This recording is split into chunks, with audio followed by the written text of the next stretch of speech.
Shalom. Boleh duduk? Boleh? Iya boleh. Oh, baik tuh aku. Saya akan menunggu sampai semua pelayan Tuhan duduk ya. Jadi cepetan ya, nggak pakai pipis-pipis, nggak pakai gitu-gitu ya. Pagi ini kita akan belajar standar melayani Tuhan. Jadi kita semua tahu kalau kita akan masuk ke Pentakosta. Dan saya sungguh berdoa semua orang yang ada di sini engkau akan jadi bagian dari orang-orang yang melayani. Nah, Cik Titin gak akan ngulangin ya, khotbah ini mungkin khotbah yang pertama kali kamu dengar dan semoga tidak yang terakhir. Tapi seumur hidupku saya juga belum pernah dengar orang khotbahkan tentang ini. Tapi Tuhan bilang ajarin namanya standar pelayanan. Anak-anak, standar pelayanan itu seperti fondasi. Sebentar ya, aku nungguin pemain musik deh. Siapa tahu firman ini menampar gitu kan ya. Biasanya kan kalau belum masuk pelayanan kan belum kejeglong gitu ya. Kalau sudah masuk pelayanan itu biasanya sudah terjeduk-jeduk, terjeglong-jeglong gitu.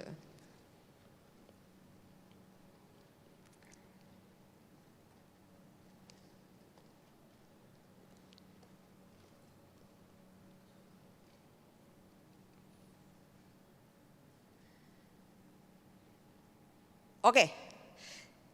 Sebelum mulai saya mau tanya, siapa di sini yang pernah merasakan up and down? Luar biasa. Yang kayak up and down yang kayak gini, lebih spesifik ya. Wah, kadang-kadang berapi-api sama Tuhan, terus tiba-tiba tidak berbuat dosa loh, nggak berbuat dosa loh. Tiba-tiba down gitu. Siapa yang pernah katakan? Wes, banyak berarti khotbah ini cocok sekali. Yes. Memang luar biasa kepekaan telinga saya mendengar suara Tuhan ini ya. Tuhan ampuni Tuhan, ampuni Linda Tuhan. Wah, padahal aku sing salah ya. Jadi gini, standar pelayanan, protokoler pelayanan. Ingat-ingat, kamu yang melayani Tuhan dan kamu yang mau masuk ke dalam pelayanan. Itu ternyata pelayanan itu ada protokoler, ada standar dan ada yang namanya fondasi. Katakan fondasi.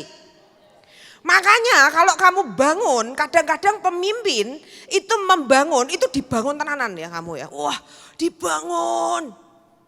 Tiba-tiba sudah jadi sangar. Pemimpinnya melengak sebentar, lalu pemimpin melihat kepadamu dan kamu sudah rontok lagi. Para pemimpin, siapa yang pernah mengalami seperti itu kepada anak mentornya? Waduh, yang angkat tangan banyak juga. Oke, haleluya. Jadi khotbah ini juga untuk para pemimpin. Engkau bangun, koyo wis sakti, ya ta? Kamu melengak bentar, Buk baleni sudah ambrol. Itu namanya berarti engkau belum membangun fondasi. Setiap kita harus bangun fondasi dulu. Fondasi pelayanan. Ingat-ingat ya, fondasi pelayanan. Tak kasih tahu. Di surga dengan seluruh kekudusannya. Kita ini kalau bayangin masuk ke surga gitu kan. Tidak ada air mata. Gitu kan ya. Oh, tidak ada membayar hutang, tidak ada. Tidak ada kecemburuan. Tidak ada sakit hati, tidak ada sakit penyakit, migrain, gula drop itu tidak ada.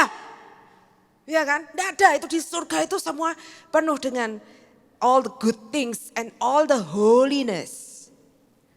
Kamu tahu rasanya pada waktu kamu di dalam hadirat Tuhan terus kayak, tahu kan? Kayak kamu gak pengen apapun, gak kepengen apa-apa pokoknya cuman pengen Tuhan. Nah mungkin kayak gitu mungkin rasanya, cuman mungkin ya kayak 1000 kali lipat gitu ya mungkin ya. Tapi yet di surga di dalam kekudusan itu Lucifer toh kepengen disembah. Agree? Itu sudah kudus-kudusnya orang. Ya toh? Di sebelahnya Tuhan nyanyi gini bisa pengen disembah, bayangin. Di dalam kesempurnaan itu ada kejatuhan. Nah gereja adalah representasi dari surga. Nah harusnya kalau kamu baca di jemaat mula-mula, mereka itu membagi hidup. Gak ada yang miskin, bayangin, seru gak sih? Semua orang bagi hidup, yang kaya menolong yang miskin kalau ditolongin juga gak jadi miskin, gak tahu diri. Karena itu di dalam hadirat Tuhan. Yang kaya ngasih yang miskin itu juga gak kayak, jangan-jangan kamu tak kasih abis ini kamu terunya. Tahu ya rasa itu ya, kadang-kadang waktu kamu dikasih ini, kamu dikasih Cik Linda gitu misalnya ya. Tapi di hatimu itu muncul seperti kalau ketemu Cik Linda tuh kamu ngasih kode keras gitu. Cik, gak kepengen ngasih aku lagi Cik. Nah aku percaya jemaat mula-mula tuh enggak gitu. Gak bosok gitu, ngerti ya maksudnya ya. Tetapi memang orang membagi hidup, firman Tuhan mengatakan mereka bagi hidup. Itu hadirat Tuhan ini luar biasa di situ. Tidak ada yang miskin loh. Yang kaya ya wis makin kaya. Di mana ya? Di Kupang kayaknya. Pernah terjadi lawatan ketika hadirat Tuhan melanda. Itu mereka tuh semua hasil tanahnya. Jadi orang Kupang itu kan bertanam gitu ya. Itu hasil tanahnya tuh bisa ajaib semua. Sampai pernah terjadi apel terbaik dengan rasa terenak di dunia. Itu berasal dari sana pas zaman lawatan. Kamu tahu Cik Tintin itu beli jeruk, ya banci terus seperti yang kamu bilang mungkin tanahku ini kurang lawatan gitu ya. Nandur apa wae tidak pernah ada yang berbuah. Saya menanam 6 paprika, tukulnya cuma 1 dan paprika besarnya cuma sesalak. Bayangin kamu, paprika itu kan gede gitu ya. Di tanahku tuh keluarnya cuma sebesar salak. 6 pohon tumbuhnya 1 dil. Apakah itu yang disebut dengan hadirat? Tentu saja tidak. Salahkan Kristian. Wah, karena Kristian yang menanam. Titin tidak mau disalahkan, ya kan? Ini kurang hadirat Tuhan mungkin, tidak mau disalahkan. Nah, tapi ngerti ya maksudnya ya? Tidak ada kebosokan, tidak ada, yang ada tuh cuma holiness, goodness gitu ya. Tapi hari itu di surga Lucifer toh jatuh kepengen disembah. Dan gereja adalah representasi dari surga. Yang harusnya kalau orang masuk ke sini, itu yang mereka rasakan itu hadiratnya itu loh. Kalau orang datang ke sini kowe goblok mesinnya kowe mulai dadi apa nak? Lah itu. Hari itu papa saya sebelum dia meninggal, dokternya bilang aku kasih kamu waktu 3,5 bulan. 3 bulan sampai 1 tahun katanya. Papa saya pernah kena kanker. Terus papa saya bilang oke, aku gak mau minum obat, that's it. Aku mau melayani Tuhan. Dan hari itu dia ngasih hidupnya, dia pergi ke Kupang. Dan dia di sana dia bikin apa? Lawatan. Bayangin orang kanker bikin lawatan kesembuhan. Loh itu gendeng-gendengnya manusia ya. Itu namanya out of the box. Oh, ya kan? Berapa dari kamu out of the box? Lalu papa saya mulai bikin KKR kesembuhan. Dia enggak pernah minta dirinya sembuh. Dia mulai sembuhkan. Orang-orang kanker stadium 4 sembuh. Wah, stadium 3 sembuh. Yang ajaib. Nah, di tempat yang sudah bodoh itu ada anak yang bodohnya bodoh. Ngerti gak maksudnya? Sekolah elek. Nah, ini siswa paling terakhir. Lu bayangin, udah bodoh. Nah, ini yang paling bodoh lagi. Datanglah ini beberapa ekor anak bodoh, ya, yang tidak naik kelas. Yang tidak bisa membaca umur berapa gitu loh. Sudah gede gitu, dia tidak bisa membaca. Lalu dibawalah ke KKR itu. Dan dibilang ini anak bodoh banget Pak. Gini. Ya udah doain ya, kita doakan. Doa alam nama Yesus. Der. Papa saya bilang nanti bulan depan saya datang ke sini lagi, saya akan lihat kamu berubah. Bulan depan dikasih report. Oh iya, tiba-tiba anaknya ini membaik, dibiarin loh. Gak didoain lagi loh. Dan setelah sekian bulan mendapatkan report bahwa anak ini menjadi juara. Loh ikut jenenge hadirat Tuhan. Kamu tuh kekurangan, kamu datang tiba-tiba kamu diperlengkapi loh, itu goodness of God. Ngerti para pelayan Tuhan, itu atmosfer yang harus engkau ciptakan di gereja. Di komselmu. Namanya juga rumah Tuhan ya. Ya, by the way, supaya kamu gak bingung, papaku kan divonis dokter 3 bulan. Sama Tuhan dikasih umur 3,5 tahun. Dipanjangin sama Tuhan, 3,5 tahun dengan sangat sehat. Tiba-tiba dia unfall dan dia pulang. Tapi 3,5 tahun dia kerja melayani Tuhan. Lebih baik daripada 25 tahun pelayanan sebelumnya. Nah, tapi di gereja ini dihembuskan yang namanya roh Lucifer. Dan keluciferan ini akan semakin dihembuskan dan semakin mendengung ketika engkau semakin diangkat Tuhan. Lucifer itu selalu suka ngerusak gambaran. Dan siapakah yang dia paling benci itu ya gereja Tuhan. Kenapa? Karena gereja Tuhan itu meng-replace dia. Tuhan menciptakan kita buat replace dia. Tuhan ciptain kita buat nyembah. Tuhan ciptain kita buat jadi yang paling dekat. Bahkan sama Tuhan ditambahin. Serupa dan segambar. Iku no istilahnya iPhone, iku upgrade, ngerti gak? Itu namanya kalau handphone itu dikasih fitur-fitur tambahan. Mentok jedok, serupa dan segambar. Irungmu sing pesek iku serupa dan segambar. Wah, semua ucap syukur untuk semua kekurangannya. Yes. Tapi hari itu, bukan hari itu, sampai hari ini Lucifer itu selalu ngerusak gambaran gereja. Dan semakin engkau dipakai Tuhan, saya mau kasih tahu, pelayan Tuhan semakin engkau dipakai. Ayo ngaku, akan ada rasa gini, puji aku dong. Ya gak sih? Bener ya? Puji aku dong. Sembah aku dong. Enggak sih, enggak sembah-sembah amat, tapi kayak gitu loh. Kayak aku bagus gak sih? Aku diakoni gak sih? Hadirat Tuhan turun gak sih? Entah kalau hadirat Tuhan udah turun meletene minta ampun. Agree ya? Tak kasih tahu itu bukan dari Tuhan. Itu yang disebut dengan engkau melayani tidak punya fondasi. Contoh. Cik Tintin, Cik Linda aja deh, Cik Linda. Aku sungkan aku nanti. Cik Linda itu punya brand namanya Pison. Tahu ya? Tahu dong, masa gak tahu? Pison ya kan? Nah, Pison itu brand yang dia ciptakan dari sejak dia belum menikah sama Ko Agus. Di dalam brand itu karyawan itu ganti-ganti. Gitu ya. Ono sing gendeng, ono sing lumayan, ono sing gendeng banget, ono sing lumayan banget itulah ya. Pokoknya itu berganti-ganti karyawan itu. Nah, kamu bayangin kalau Cik Linda ini punya tim marketing. Dan tim marketingnya itu bilang gini, aku akan membuat namaku besar, jadi personal brandingnya diganti pakai Terry gitu misalnya. Ini cuma misalnya Ter. Ya kan? Kira-kira saya mau tanya, Pison bisa naik atau enggak? Enggak bisa. Anne Avanti punya karyawan marketing. Kowe enggak ngerti marketingnya Anne Avanti siapa? Kowe enggak ngerti marketingnya Ivan Gunawan siapa? Mereka semua tuh orang-orang punya tim.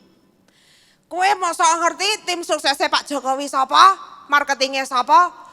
Instagram sekeren itu, semuni itu semua pakai tim saudara-saudara. Tapi apakah kita tahu siapa timnya? Tidak. Tapi tim itu cukup tahu diri dan tahu siapa yang harusnya viral. Mudeng. Jadi nak yang harus viral ki Yesus. Kudu kowe. Bilang sama sebelahnya, dudu kowe.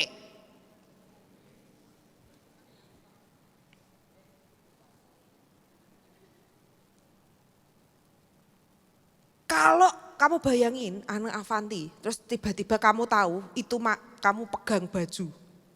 Walah ya, brandnya Anne Avanti misalnya. Ya kan, ada tulisannya sininya kan. Anne Avanti, the heritage. Habis gitu tiba-tiba ada orang datang nih, terus bilang, ini desain saya loh ini.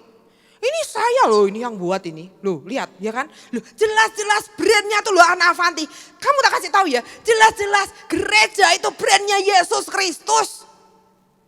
Bukan Tintin, bukan Linda, bukan Navin. Mau rumsing, mau apapun itu brandnya Yesus Kristus, bukan namamu. Jadi bertobat kalau engkau minta jadi Tuhan. Ini standar protokoler pelayanan ya. Engkau harus cukup tahu diri ketika Tuhan mengangkat engkau. Cukup tahu diri bahwa setiap kali dihembuskan kepengen tenar itu Lucifer. Dihembuskan siapa yang paling berjasa. Oh saya yang paling berjasa. Kalau tidak ada saya, tidak ada semua ini. Tak kasih tahu ya, Tuhan bisa bikin batu khotbah. Tuhan bisa bikin bon-bon saya yang hitam, keriting, keruwel, cilik, pincang itu khotbah di hadapanmu. Kalau bon-bon khotbah bertobat kamu semua. Tahu bon-bon itu anjingku. Tahu ya Sien ya. Bayangin Sien kalau bon-bon bisa ngomong. Tuhan Yesus baik gitu. Dia suruh dunia bertobat. Yesus adalah Tuhan. Coba bayang no. Tiba-tiba hewan-hewan di kebun binatang mulai menginjil. Gara-gara apa Tuhan kesel delok manusa iki senengane mencuri kemuliaan Tuhan gitu ya. Nah, standar pelayanan, ingat-ingat. Untuk membuat engkau enggak jatuh bangun setiap kali dibangun rontok, Ingat lagi, kejatuhan dan kerontokanmu itu pasti bermula dari sebuah rasa kecil yang namanya sombong.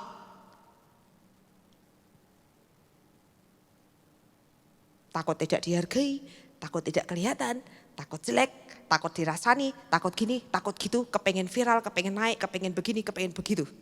Tak kasih tahu ya, kalau kamu pinter di sekolah, sekolahmu tuh isinya ribuan orang. Mbok yo kayak viral ning sekolah, sing mbok kepingin viral di gereja kayak viral apa nih? Aku kayak gini ngomong bahasa Jawa gini nih takut tuh kalau video klipku dipotong sama Ayu terus tiba-tiba omonganku medok sekali. Tiba-tiba insecure aku ya. Yuk tolong dipilih ya. Duh, ngerti ya? Kalau engkau di dunia di depan ribuan jutaan orang engkau lebih baik, itu lebih baik. Sekarang Cik Tintin tuh mau tanya ya, ini sungguhan ya. Sapalah Putri gitu ya, kan enggak gampang kepahitan Putri, sebut-sebut namanya. Putri misalnya, kamu kepengen sangar di depan orang, segini nih loh Put. Coba, even worse, kamu kepengen sangar cuma di depannya satu orang itu. That's even worse. Ngerti maksud saya, anak-anak? Ini namanya fondasi. Pelayanan adalah ketika kita mengerti bahwa kita semua adalah hamba. Hamba, bahasa Jermannya babu. Wah.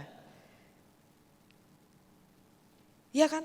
Babu 1, babu 2, babu 3 gitu kan. Loh kita semua tuh cuman hamba. Kalau Tintin mutung, Tuhan akan menggantikan dengan Tintin yang mungkin 10 kali lipat lebih keren. Definitely. Kalau karyawannya Cik Linda mutung dan karyawan yang ngomong gini. Oh, saya ini sudah bisa merangkai bunga seperti Cik Linda. Bahkan beberapa bunga yang difoto itu hasil karyaku. Jadi Cik Linda kalau enggak ada aku, wah kolaps pisan iki gondelmu.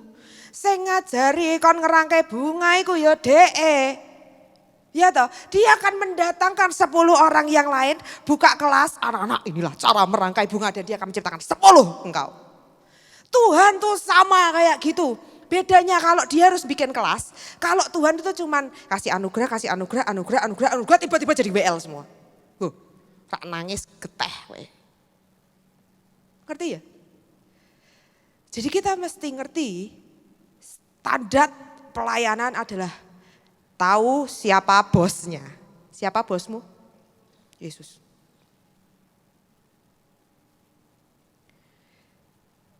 Melayani tanpa kamu punya fondasi, kamu akan masuk di dalam yang namanya kesombongan dan keluciferan.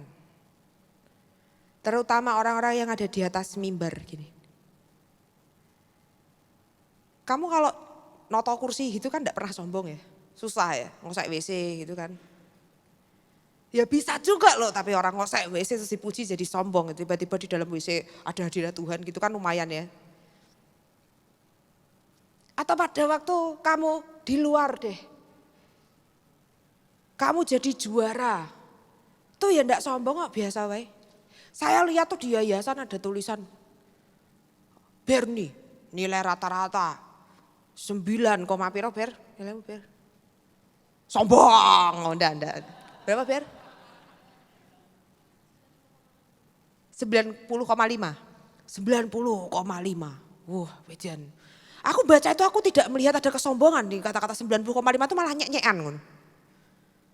Bawahnya siapa gitu ya. Wah, Nafin nilainya ya dhuwur, sapa ya ada beberapa yang tidak diisi itu. Mungkin yang tidak mengisi itu takut sombong mungkin ya. Mungkin nilainya 99 mungkin ya. Tuhan dia memang mungkin ya. AL ya tidak mengisi ya. Saya meragukan nilaimu nak. Loh tapi ngerti ya, enggak ada orang kayak wah dia anak aku pinter toh.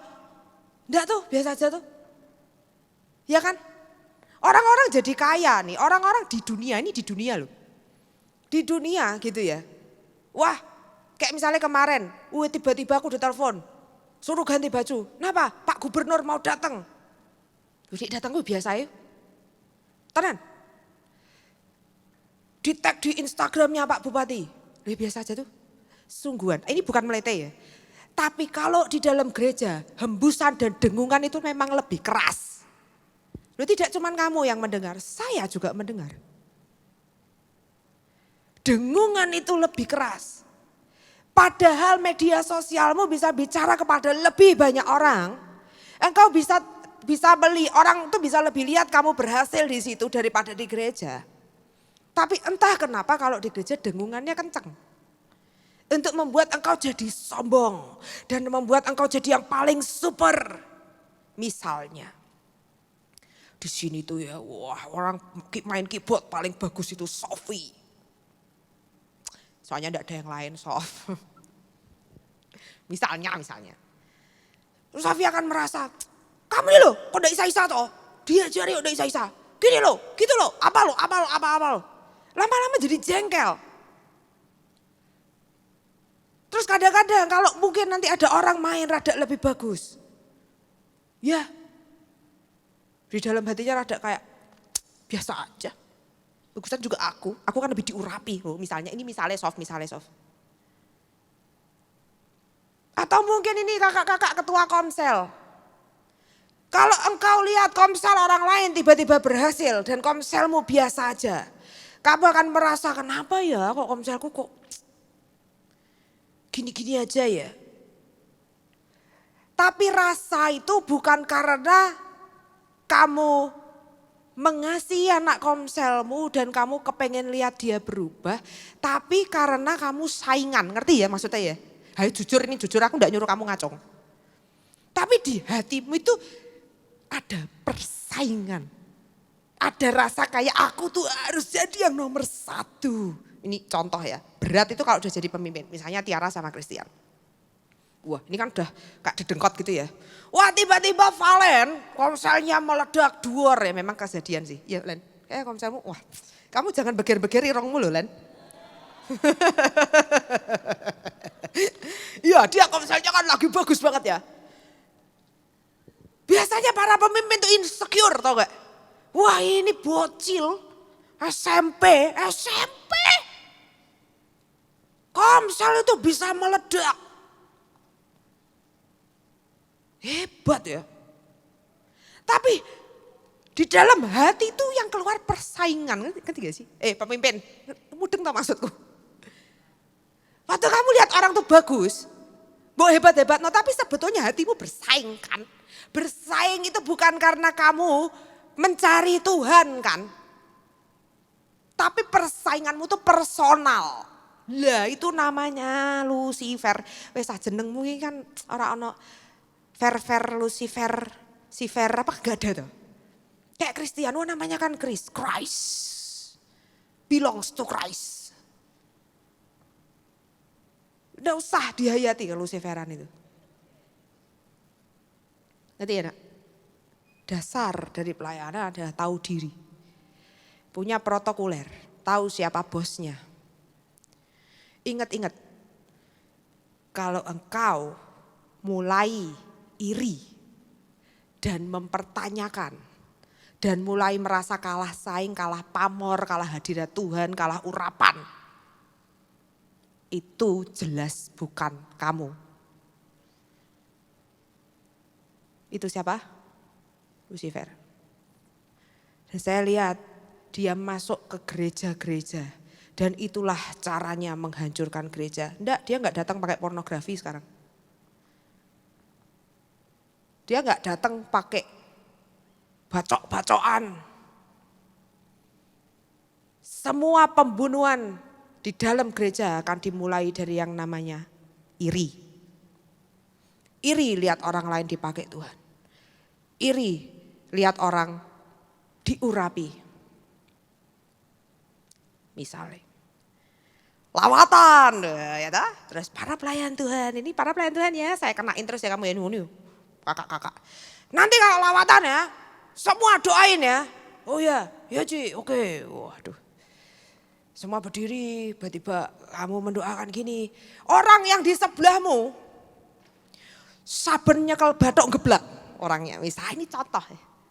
Bak, kamu satu nih kok tidak rebah-rebah ya.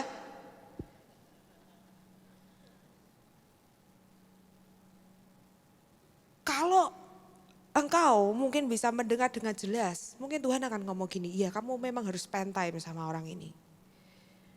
Mungkin orang di sebelahnya kamu gak perlu spend time.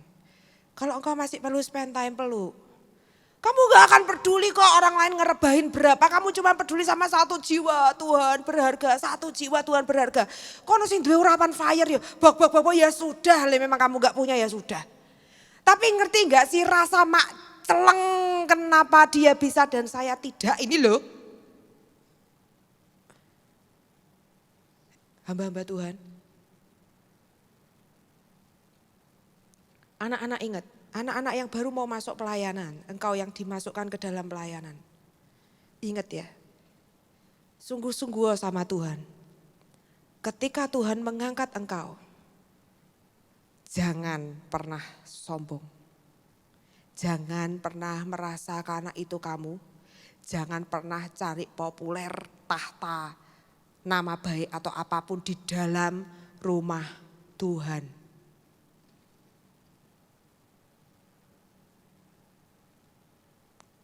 Kita akan jadi persis seperti yang Tuhan paling benci. Gereja-gereja hancur karena isinya persaingan. Gereja-gereja hancur karena rebutan siapa yang paling sakti. Anak-anak muda di banyak gereja, bukan di gereja kita. Di banyak gereja nggak bisa bergerak. Kenapa? Karena yang tua insecure sama urapanmu. Tapi saya kasih tahu ke insecurean itu juga bisa menurun padamu. Ketika engkau mentorin anak dan tiba-tiba anak itu jadi sangat bagus, engkau mungkin akan insecure kok sama anak itu.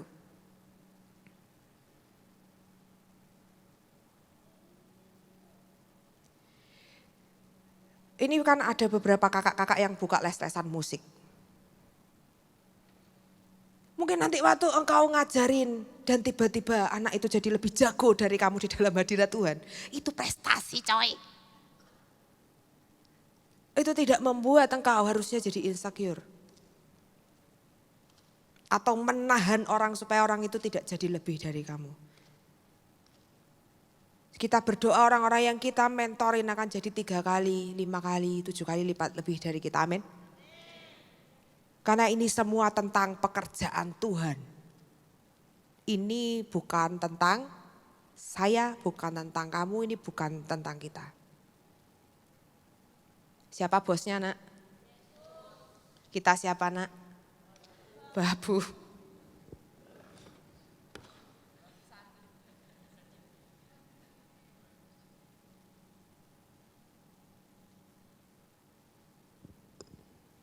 Nah, 1 Petrus 4 ayat 10 ngomong gini. Layanilah seorang akan yang lain sesuai dengan karunia yang telah diperoleh tiap-tiap orang sebagai pengurus yang baik dari kasih karunia. Setiap orang itu akan punya karunia. Karunia itu selalu dipakai untuk melayani. Pertama-tama itu akan selalu dipakai untuk melayani. Hari itu Cik Linda tidak bisa merangkai bunga. Lalu dia jadi tukang dekor. Nah hari itu tukang dekor perangkai bunganya tidak ada. Saya berdua itu sama dia dan saya ingat banget. Saya langsung dodok di situ dan nyerah. Terus saya bilang, aku tidak bisa merangkai bunga. Sudah ku coba berkali-kali, kakak-kakak gitu aku. Aku tidak bisa merangkai bunga. Udah gak usah pakai bunga aja, kenapa harus pakai bunga? Aku gak bisa merangkai bunga. Aku dodok, aku di situ, di tempatnya situ. Lalu dia berdiri dan dia mulai merangkai bunga, dia tidak menyerah. Saya lebih senior loh. Dia anak mentorku hari itu. Dia berdiri, alah kita berdua podo-podo gak bisa merangkai bunganya, aku juga ngerti rangkaiannya dia, yuk sembeli kita yuk. Yo welek kok. Iya toh? Wong kita ngerangkai bunga, wih rapayu belas. Jadi saya sama dia merangkai bunga ceritanya kan. Ekspektasi saya mau bikin bunga huruf S seperti Superman. Shit, wah, kan keren ya, kayak di Pinterest kan? Ya kan? Ekspektasi begitu tak jual, jadi kok gak iso ya. Bunganya jadi kayak oro-oro, kamu tahu gak? Seperti ilalang. Jelek banget. Dia merangkai, welek sisan, podo ae, welek tenan. Dan bunga itu ditaruh di showroom mebel. Tidak ada yang laku. Percayalah punya saya enggak laku, punya dia juga enggak laku. Berarti sama jeleknya kan. Dan dari ketidaklakuan itu saya bilang aku udah bisa ngerangkai bunga. Karena aku ngerangkai huruf S itu aja tuh berjam-jam dan tibone aku dadi welek itu. Lalu saya duduk dan saya bilang aku enggak bisa. Dia berdiri yuk. Dia berdiri dan dia mulai merangkai bunga kiara pasyata kaya rama. Dan tiba-tiba jadi terus dia kaget. Loh lumayan. Saya juga kaget, loh iya lumayan. Tapi hari itu saya gak berdiri. Tak biarin aja dia. Dia terusin kiara masyata kaya ramayana. Pertama kali karunia jatuh itu diserahkan kepada Tuhan dan hari ini dia punya toko bunga terbesar. Tuh keren loh, ya sih. Aslinya gak bisa welek. Iya kan? Engkau mungkin ngelesi musik, tapi kamu gak akan pernah tahu kalau itu akan jadi besar ketika engkau menyerahkan karuniamu pertama-tama kepada Tuhan. Hari itu tuh dia ngerangkai bunga, percayalah di dalam hatinya tuh tidak ada rasa ingin dipuji karena dia tahu rangkaiannya jelek. Gak mungkin dia kepengen dipuji, takut disalah-salahin Nabi ya. Tapi dia kiara pasyata kaya rabayara, gak ada acara mencuri kemuliaan Tuhan rangkaian sangar ora ono. Ngerti ya? Tian suka membuat kue mochi. Waduh. Tian itu bikin mochi. Dia bikin mochi itu gagal terus. Tapi pada waktu kita galang dana, kita mau bikin Pentakosta. Semua orang geget ya nyari dana. Berpikir kita mau bikin ini dan itu dan apa ya kakak-kakak bisa main musik mau ngelesi mau apa. Wah semua orang punya ide. Dan idenya ajaib-ajaib semuanya ya. Keren-keren lah bilang. Jangan mencuri kemuliaan Tuhan tak keren-keren ke. Itu ya. Tapi memang itu out of the box ide-ide kalian. Oh tiba-tiba dia tuh bilang lagi. Itu mungkin karena anaknya Cik Linda ya.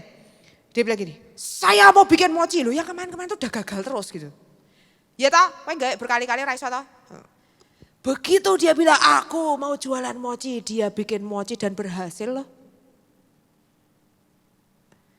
Pada waktu itu mau diserahkan kepada Tuhan, tiba-tiba dia membuat mochi yang out of the box. Wah mochi itu kata kakaknya kayak janin. Pernah lihat mochi seperti janin? Cocok sekali untuk Halloween gitu ya. Oh tapi jadi mochinya cuman salah warna aja. Makanya warnanya jadi seperti janin wangel loh gawe ngono. Tapi jadi, bisa. Saya lihat ada anak-anak yang dengan sungguh hati datang di kantornya Christian sampai Glenn pulang tidur di motor gitu ya. Karena apa? Mengerjakan, kepengen jualan. Aku enggak bisa apa-apa tapi aku punya tenaga, aku pengen ada di situ. Nah, dia ngepres kaos, dia bikin packagingnya, ada Glenn, ada Andra, ada AL, ada Ken. Sampai malam mengerjakan sampai kantor Kris keluen kabeh gitu toh. Dan Glenn pulang, dibilangin, "Sudah ngantuk Glenn, sudah ngantuk tinggal pulang aja." "Enggak apa-apa, aku mau di sini sampai akhir." Waduh, enggak ada orangnya hari ini. Dia pulang, tidur di sepeda motor. Ada tiang, loh kok yo titis gitu loh. Tiang tuh kan kecil ya, titis tuh. Pas, iso pas tiangnya. Kenapa enggak sebelah gitu maksudnya? Pas banget itu sama tiangnya. Tapi dalam perlindungan Tuhan enggak apa-apa dia. Ada orang-orang yang ngasih kayak gitu. Coba pada waktu kamu melakukan yang sederhana dan yang biasa. Kan enggak sombong ya? Iya sih. Kamu ngepresi baju rame-rame gitu mana ada sih sombong-sombongnya? Kan enggak ada ya kepengen kayak, "Ya aku keren kan? Ya kan aku berjasa ngepres baju." Itu kan enggak ada tuh. Tapi ketika engkau sudah mulai pegang mic ya, dan kamu ada di mimbar, itu dia. Ketika pemimpinmu sudah memasukkan engkau di hatinya dan menjadikan engkau ring satunya dia. Ketika pemimpinmu udah ngajak terus, "Ayo darling, ayo apa, semua yang isinya worship, worship, worship." Di situ mulai ada dengungan. Ya kan, benar ya, hamba Tuhan. Saya berdoa karuniamu itu dipakai untuk pekerjaan Tuhan. Tuhan tidak pernah utang. Tuhan yang jamin masa depanmu, masa depan saya, masa depan gereja ini. Saya perlu, Tuhan perlu, gereja ini perlu orang-orang yang melayani dengan fondasi. Saya tahu setelah saya khotbah ini, toh masih akan ada orang-orang yang jatuh, tapi saya kasih tahu. Setiap kali rasa itu datang, kebas, bilang, "Saya cuma babu, bosnya Yesus. Dia mau pakai siapa urusannya, saya standby." Babu nomor 00 berapa ini standby. Nanti kalau Tuhan perlu saya, nama saya dipanggil Navin, wah siap. Ya nggak dipakai selama nggak dipanggil ya sudah tuh. Kita cuma babu, dia bosnya. Gereja ini perlu orang-orang yang punya fondasi. Tak kasih tahu kalau fondasimu jadi, bangun itu sangat cepat. Makanya kadang-kadang kamu dibangun, bangunan yang cuma kelihatan manusia tapi kamu nggak mau dikasih fondasi. Pemimpin mungkin banguni kue rekening sudah terkuras tuh ambruk terus, bosen tau gak. Makanya toh, izinkan fondasi bawahmu itu dibangun. Izinkan fondasimu itu dibangun dulu, mau orang gak ngelihat kamu juga gak apa-apa, yang penting fondasimu jadi. Begitu fondasimu jadi, tanya lagi sama dirimu, kamu itu mau jadi gedung berapa tingkat?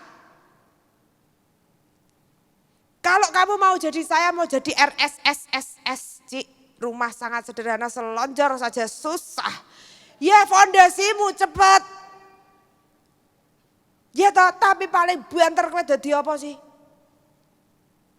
Tapi kalau engkau mau jadi gedung, engkau mau jadi lebih dari pemimpinmu, lihat caranya pemimpinmu bayar harga, bayar lebih. Support, submit. Kasih kepalamu atau apalah yang Tuhan suruh ke kamu. Ini bukan buat supaya pemimpin jadi sangar tuh, bukan loh ya. Tapi ini tentang engkau membangun fondasimu sendiri, fondasimu dewe gitu. Saya bersyukur Tuhan taruh saya di hidup yang tidak mudah saya ngerti sekarang, itu namanya fondasi. Fondasi ketika saya kalau harus mau ke gereja tuh harus pakai acara dimaki-maki dulu. Kalau pulang dimaki-maki, kalau berangkat dimaki-maki. Kadang-kadang kalau saya nggak pulang-pulang, dia datang ke sini, saya dimaki-maki lagi. Depan semua orang.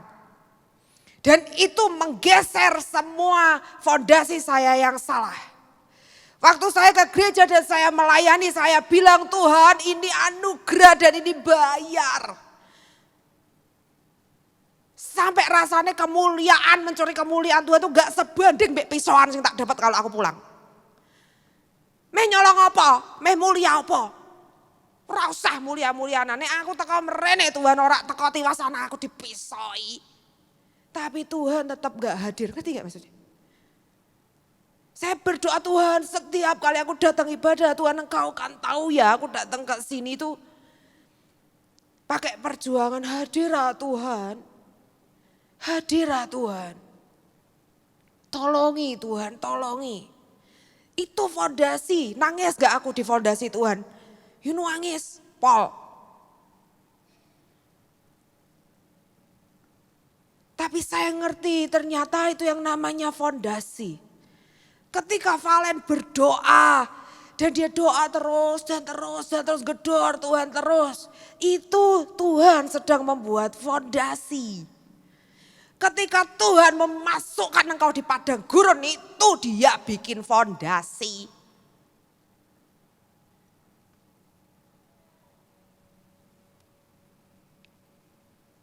Ketika aniaya itu ada, gereja Tuhan biasanya bangkit. Kenapa? Karena waktu dianiaya orang itu tidak bingung cari kemuliaan.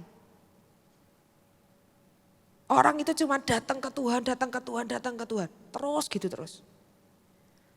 Gak ada kepengen, hari ini saya mau tinggi-tinggian sasaan rambut.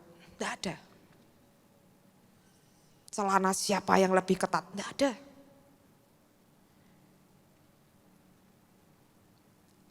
Tapi itu yang namanya aniaya, yang namanya proses dididik, dibacem, semua itu fondasi.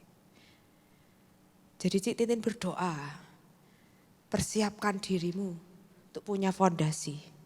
Bangun sendiri fondasimu. Seberapa kamu mau dibangun, mau jadi berapa lantai. Kamu mau jadi gedung yang seberapa. Itu semua tergantung dari fondasi. Karena membangun ke atas itu sangat gampang. Yang susah itu bikin fondasi. Amin.